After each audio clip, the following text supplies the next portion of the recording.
नमस्कार दोस्तों।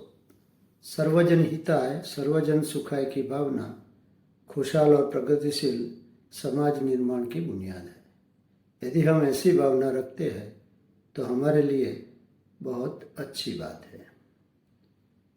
यदि हम अपने बारे में या किसी विशेष वर्ग के हित और सुख के बारे में सोचते हैं तो समाज में ईर्ष्या, तनाव और टकराव पैदा होता है।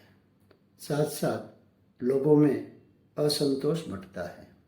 इसके बजाय यदि हम सभी लोगों के हित और सुख के बारे में सोचते हैं तो लोगों को ऐसा लगता है कि उन्हें सम्मान मिलता है और उन्हें न्याय भी मिलता है। लोगों में आपसी भाईचारा बढ़ने के कारण समाज में सभी लोग सुख और शांति का एहसास करते हैं। इसलिए हमें सर्वजन हिताय सर्वजन सुखाय की भावना रखनी बहुत ज़रूरी है। आपने देखा होगा कि हम में से ज़्यादातर लोग आत्मकेंद्रित हो गए हैं, इसलिए उनका दायरा मैं और मेरे में सीमित हो गया है, जिसकी वजह से उन लोगों को दूसरे के दुख दर्द और तकलीफ़ों का कोई एहसास नहीं है।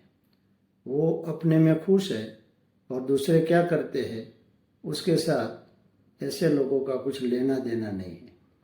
लेकिन हम जब सभी लोगों का हित और सुख का विचार करते हैं तो हमारा दायरा बढ़ता है और हम और हमारा ऐसा व्यापक विचार रखते हैं तो हमारी भावना एक दूसरे के प्रति बढ़ती है, जिसके कारण हमें मानसिक शांति मिलती है। साथ साथ हमें आत्मसंतोष भी मिलता है, जिसके कारण समाज में आर्थिक और सामाजिक संतुलन बढ़ता है। आर्थिक और सामाजिक संतुलन बढ़ने के कारण समाज के सभी वर्गों को स्वास्थ्य, शिक्षा और रोजगार के समान अवसर मिलते हैं। तो सभी लोग समाज में प्रगति कर सकते हैं, सभी लोगों को सुख का एहसास होता है और वैसे सबका जीवन सुख और शांति से बसर होता है। दुनिया में हम देखें तो आज की दुनिया बहुत सारे प्रश्नों से जूझ रही है। अब देखें तो हमारे सामने बहुत सारी चुनौतियां हैं।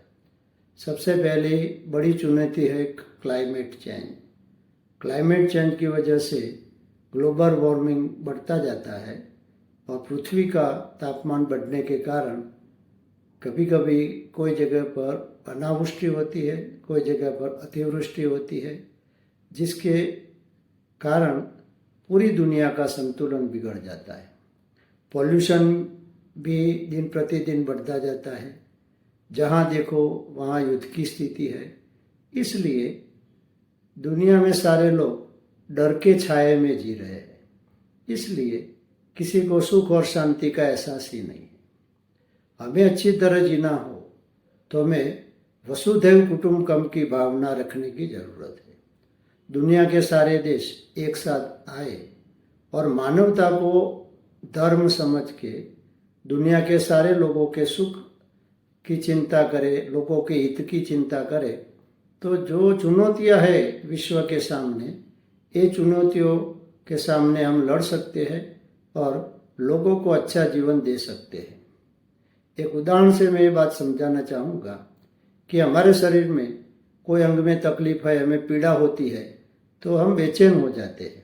वैसे दुनिया में ऐसे भी लोग हैं कि लोगों को खाना नसीब नहीं होता, लोगों को पीने का पानी नसीब नहीं होता, कोई जगह पर तो इतना प्रदूषण होता है कि लोग सांस नहीं ले पाते। तो दुनिया के कोई भाग में लोग उपेक्षित है, दुखी है, तो हम कैसे सुखी रह सकते हैं?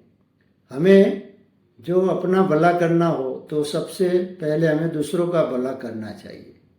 हमें दूसरों के सुख और हित के बारे में सोचना चाहिए और ये मानवता का धर्म है कि हम दूसरों के प्रति संवेदनशील बने और दूसरों के सुख दुख में हम साथ दें।